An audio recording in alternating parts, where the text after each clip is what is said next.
আমাদের দাবি না মানা পর্যন্ত আন্দোলন আমরা চালিয়ে যাব, কর্মসূচি আমরা চালিয়ে যাব, আমাদের দাবি না মানা পর্যন্ত। ভাইদেরকে লক্ষ্য করে বলছি, হ্যাঁ প্লিজ আপনাদের পায়ে ধরি করতালি দিবেন। বুঝি নাই। স্লোগানের হিট আসবে করতালিতে। আন্দোলন তো আমাদের দাবি অন্য কোনো আমাদের উপায় কোনো পরামর্শ আসছে না, আমাদের দাবি এখনো মানতেছে না। আমাদের দাবি মানলে আমরা এই রাস্তা ছাড়বো, নাহলে আমাদের রাস্তা ছাড়তাম না। আমরা 6 দিন যাবত দিনে রাইতে এই রাস্তার মধ্যে পড়ে আছি, আমরা 6 দিন যাবত দিনে রাতে রাস্তার মধ্যে পড়ে আছি, আরো পড়ে থাকবো, অনেক দিন থাকবো যদি আমাদের দাবি না মানা হয়। এই সরকার আমাদের নিয়োগ দিছে, এই সরকার আমাদের জয়েন দিতে হবে। তো 2023 সালে যখন নিয়োগটা ছিল, পরবর্তীতে একই সার্কুলারের 3 ধাপ হয়েছে, প্রথম ধাপ এবং দ্বিতীয় ধাপ।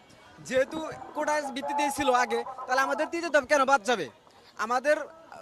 আমাদের দাবি হচ্ছে আমাদের একই সার্কুলার যেহেতু, সেহেতু আমাদের এই দাবিটা পূরণ করা হোক, অতি সত্বর আমাদের হচ্ছে এই নিয়োগটা প্রদান করা হোক, নাহলে আমরা কঠোর আন্দোলনে যাব।